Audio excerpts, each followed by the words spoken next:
L'accomplissement de la prophétie, il y a parfois des nuances, c'est-à-dire que l'accomplissement n'est pas toujours textuel, il est parfois textuel, mais pas toujours. Par exemple, dans le temps de Jésus-Christ, les gens s'attendaient à ce que Élie vienne avant que le Messie arrive. Donc, c'était une prophétie qui disait que Élie devait venir pour préparer l'avènement du Messie. Or, Jésus a dit que Élie était venu, mais personne ne l'a reconnu. Donc, c'est-à-dire que les gens espéraient que Élie descende du ciel, peut-être physiquement, de manière spectaculaire, comme il était monté sur un cheval entouré par le feu. Et pourtant, il n'était pas question que Élie vienne physiquement, mais sinon son esprit. Donc, l'esprit d'Élie était sur Jean-Baptiste. Et Jésus a dit, c'était cet Élie-là qui devait venir, et que personne ne l'a reconnu. Donc voilà, en Jean-Baptiste, la prophétie était accomplie.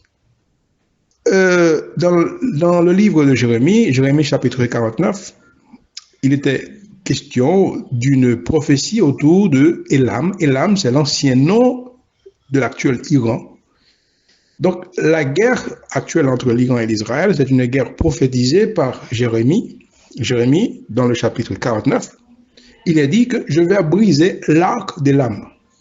Et je ferai venir sur Élam les 4 vents des 4 extrémités. Et par ces vents, je vais les disperser. Donc, il faut retenir que Élam, c'est l'ancien nom de l'actuel Iran. Il faut aussi savoir que ce régime, ce n'est pas un régime populaire. Hein. Personne ne l'a élu. C'était une révolution. Ces gens-là sont venus. C'est une poignée de personnes. Je ne sais pas combien ils sont, peut-être des milliers. Et donc, qui dirigent le pays avec leur idéologie. Une idéologie farouchement antisémite, anti-israélien. Donc, cette prophétie va s'accomplir et est en train de s'accomplir. Par ailleurs, il faut aussi comprendre que la réduction de l'Iran est nécessaire pour l'arrivée de l'Antichrist, car le régime au pouvoir en Iran constitue une entrave pour la mise en application d'un système de paix entre Israël et le monde arabe. Il y a d'ailleurs plusieurs pays arabes qui souhaitaient une relation cordiale avec Israël, mais l'Iran, par son influence, a toujours trouvé un mécanisme pour saboter cette tentative. Rappelons que l'accord d'Abraham, négocié par le président Trump lors de son premier mandat, a été presque une réussite si l'Iran n'avait pas manœuvré à travers ses proxys, ses tentacules, pour dissuader certains États arabes à signer cet accord. Donc, une fois que l'Iran aura été réduit à sa plus simple expression, l'accord d'Abraham sera mis en œuvre. Et c'est cet accord-là, selon le prophète Daniel, que l'Antichrist va consolider. Donc, cela veut dire que la guerre entre Israël et l'Iran est aussi une préparation pour l'arrivée de l'Antichrist.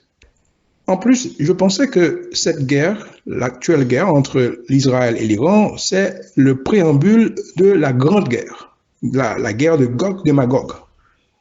Et cette guerre, la Gog de Magog, il fallait qu'il y ait eu un antécédent pour que les préparatifs soient mis en place. C'est-à-dire, ce préparatif, c'est l'actuelle guerre. Israël est en train d'humilier l'Iran et cette humiliation entraînera un sentiment anti-juif, anti-israélien, tel qu'il n'y en a jamais eu dans l'histoire.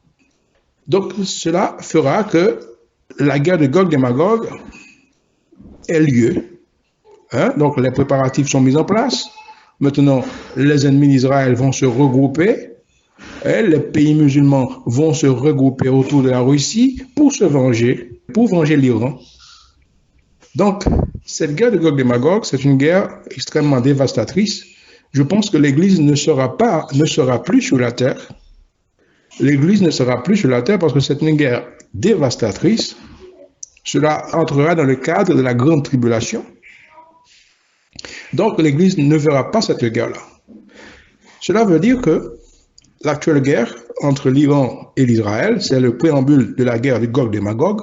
Une fois que cette guerre aura terminé, il sera question peut-être de quelques mois, peut-être de quelques années. Quand je dis quelques années, c'est pas beaucoup d'années. Je n'ai pas droit de dire la date, mais je pense que la guerre de Gog de Magog, c'est une guerre imminente. D'ailleurs, tous les engins sont là, l'esprit est déjà préparé. Donc, il suffit seulement, le jour arrive.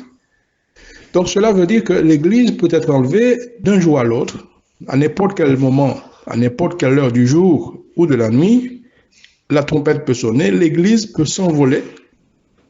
Et après l'enlèvement de l'Église, on saura ce qui arrivera. C'est la grande tribulation, les guerres dévastatrices. Donc, il inclut Gog et Magog. Donc, cela était pour dire que l'enlèvement de l'Église est imminent. Imminent. C'est une question de jour. C'est une question d'heure. Maranatha.